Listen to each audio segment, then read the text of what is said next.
नमस्कार बच्चों, कैसे हो? आइए आज हम समझते हैं, पढ़ते हैं 8वीं कक्षा का पाठ अध्याय 4 सामाजिक एवं राजनीतिक जीवन।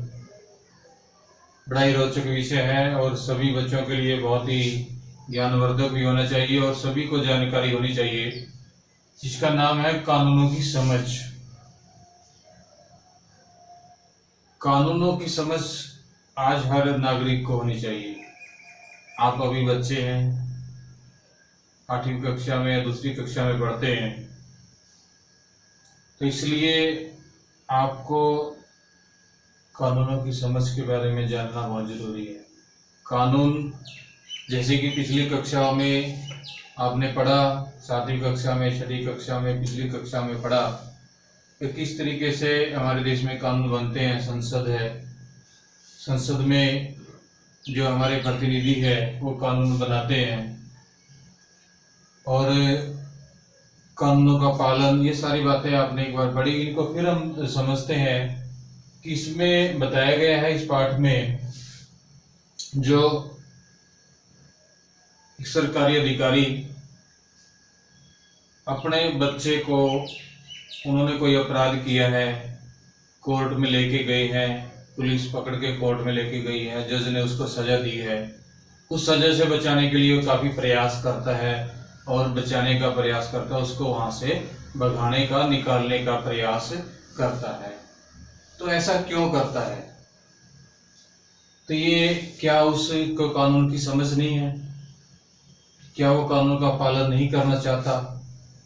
तो ऐसी बातें इस पाठ में अगर हम समझें, हमने इसके बारे में शादी के लिए कितनी उम्र होनी चाहिए ये सभी बच्चों को पता है, पहले से पता है कि कितनी उम्र में कानून बनाया गया है वे शादी करने की, लड़के और लड़कियों के लिए। मताधिकार के लिए कितनी उम्र होनी चाहिए आप सभी बच्चों को पता है, बता सकते हैं बड़े आसानी से। जो वोट डालने का जो अधिकार है, कितनी उम्र के बच्चों को, कितनी उम्र के लोगों को मिलता है। जो सामान खरीदते हैं, बेचते हैं बाजार में, काफी सारा सामान हम दिन रात करके खरीदते रहते हैं, बेचते रहते हैं, जिसको उपभोक्ता कानून के रूप में भी आप जानते हो और कुछ सुना है उसके बारे में। तो ये बहुत सारे कानून है, एक पूरी लंबी लिस्ट है कानूनों की। और कुछ कानून हमने ये भी सुना है, उनके बारे में भी अलोकप्रिय होते हैं, जो लोगों को पसंद नहीं है। भाई इस प्रकार के कानून होने नहीं चाहिए, ये फायदेमंद नहीं है, लाभकारी नहीं है। और उन कानूनों पे फिर झगड़े भी हो जाते हैं, विवाद हो जाते हैं। काफी सारे लोग एक तरफ है, कुछ लोग कहते हैं ये कानून बनना चाहिए, कुछ लोग कहते हैं कानून नहीं बनना चाहिए। अभी पिछले दिनों हमने अपने देश में देखा कि जो NCR है, जो हमारा नागरिकता कानून है, नागरिकता के लिए जो कानून बनाया है नया, उसमें संशोधन करने की बात है। तो उस पे काफी देश में मतलब आंदोलन हुए, धरना प्रदर्शन हुए, काफी विषय विवाद हुआ, झगड़ा हुआ। तो आज भी वो विवाद में है। तो ये सारी चीजें कानून बनाने का, जैसे संसद के बारे में हमें पहले से पता है, तो इन चीजों के बारे में हमें कुछ जानकारी है। तो हम इस पाठ में यही पढ़ेंगे, आपको बताया गया है इस पाठ में कि क्या ये कानून सब पर लागू होते हैं।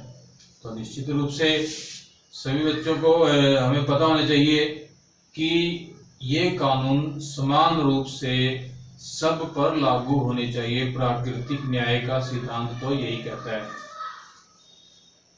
नेचुरल जस्टिस जो है वो प्राकृतिक न्याय है, सभी के साथ न्याय होना चाहिए। और ये सिद्धांत हमें बताता है कि ये कानून सबके लिए समान होते हैं, क्योंकि चाहे वो सरकारी कर्मचारी हो, चाहे अधिकारी हो, या आम लोग हो, गरीब लोग हो, मजदूर हो, किसान हो, या कोई MLA हो, मंत्री हो, प्रधानमंत्री हो, राष्ट्रपति हो, यहाँ तक कोई भी अधिकारी हो, कर्मचारी हो, कितना भी बड़ा पैसे वाला हो, अमीर हो, गरीब हो, ये कानून सभी पर समान रूप से लागू होते हैं। और कानून की नजरों में सभी लोग बराबर है।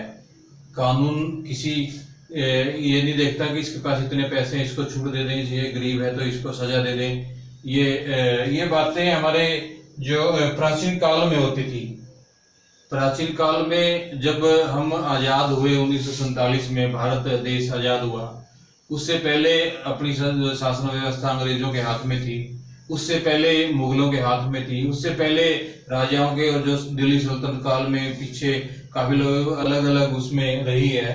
तो उस समय प्राचीन काल की अगर बात करें तो उस समय मतलब कानून का शासन होता होगा, लेकिन ज्यादा नहीं होता था। वहां पे भेदभाव भी होता था। क्यों होता था? कि जो स्थानीय लोग होते थे, स्थानीय लोग मतलब एक शहर के लोग, एक कस्बे के लोग, एक गांव के लोग, एक समुदाय के लोग, एक जाति के लोग, एक ग्रुप के, धर्म के लोग, वो अपने अपने हिसाब से कानून बना के थे, रीति रिवाज बनाते थे, परंपराएं थी, तो उनको तोड़ने पर सामाजिक सजा भी देते थे। तो इसलिए उनमें कहीं न कहीं अमीरों को, गरीबों को, या जो गरीब लोग थे जिनका शोषण होता था, जो गुलाम लोग थे, जो शोषित लोग थे, जाति के आधार पर प्रताड़ित लोग थे, उनके साथ भेदभाव भी होता था। उनको सजा के तौर पे भी ज्यादा सजा दी जाती थी, और जो अमीर लोग थे वो बच जाते थे। तो इस प्रकार से प्राचीन काल में तो काफी सारे कानून रहे हैं, समुदाय के, जाति के, धर्म के, अलग अलग आधारों पे मतलब कानून अलग अलग तरीके से लागू होता रहा है। लेकिन जो स्वतंत्र भारत में आज हमारे देश में, भारत में संविधान है, संविधान में कानूनों का वर्णन है, सारे कानून हमारे भारत के संविधान में लिखे गए हैं। और कानून का शासन है, हमें मौलिक अधिकार प्राप्त है, समानता का अधिकार प्राप्त है। समानता का अधिकार क्या कहता है? कि सभी लोगों को समान रूप से, कानून की नजरों में सभी लोग समान हैं, और समान रूप से कानून सभी पे लागू होता है। अगर कोई कानून तोड़ता है, कानून के उसमें अपराध करता है, किसी कानून का उल्लंघन करता है, चाहे वो कोई भी व्यक्ति हो, अगर सजा मिलेगी, चाहे वो सरकारी कर्मचारी हो, अधिकारी हो, या आम लोग हो, तो कानून के लिए सजा वो समान है, चाहे वो प्रधानमंत्री हो, चाहे किसी भी प्रकार का बड़ा अधिकारी हो।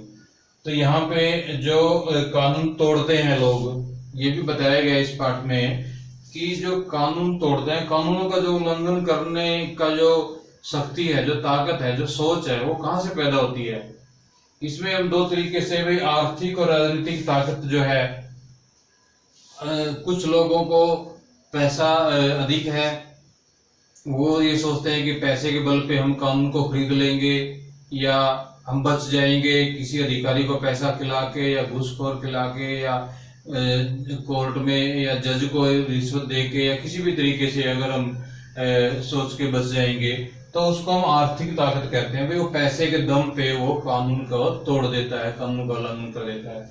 अगर दूसरी ताकत है राजनीतिक ताकत, भाई उसके हाथ में वो अधिकारी है, अफसर है, डीसी है, एसपी है, या बड़े सत्र का अधिकारी है, पुलिस का बड़ा अधिकारी है। अगर उसके बच्चे अपराध करते हैं तो वो सोचते हैं कि भाई उसका पिता बड़ा अधिकारी है तो वो बच जाएगा, उनको डर नहीं होता। लेकिन कानून किसी को नहीं छोड़ता, सभी को बराबर सजा देता है, जो किसी भी प्रकार का व्यक्ति हो, किसी भी प्रकार का अधिकारी हो।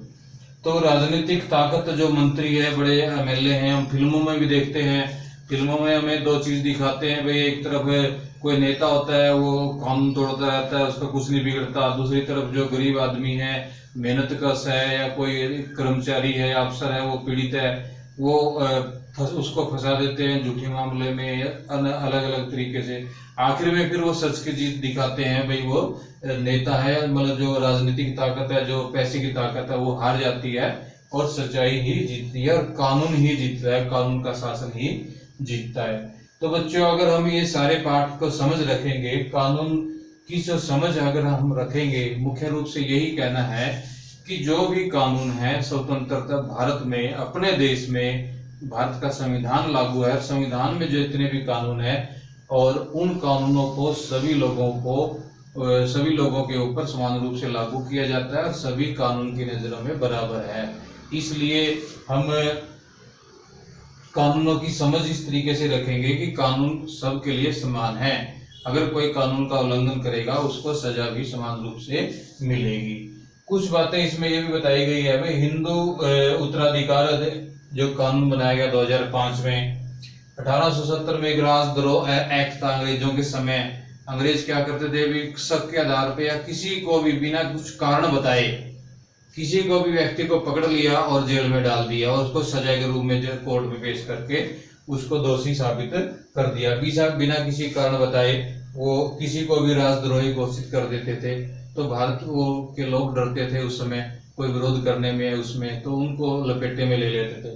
तो इस प्रकार का भी कानून था। और 2005 में हिंदू उत्तराधिकार कानून बना। इसमें जो क्या था कि जो परिवार में लड़की है, महिला है, परिवार में औरतें हैं, उनको प्रॉपर्टी में, जमीन में, जायदाद में, पैसे में, धन दौलत में जब बंटवारा होता था या किसी एक को बांटने की बात आती थी, उनको कोई हिस्सा नहीं मिलता था। ना वो क्लेम कर सकते थे, ना वो कह सकते थे।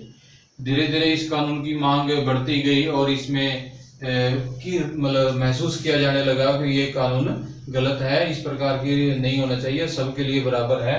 तो 2005 में ऐसा कानून बना। तो उसमें कोई भी, चाहे वो लड़का हो, चाहे वो लड़की हो, चाहे परिवार में महिला हो, कोई भी हो, तो सभी को बराबर रूप से हिस्सेदारी मिलेगी और कोई भी जमीन में या किसी भी तरीके से संपत्ति में बराबर का हिस्सेदार होगा।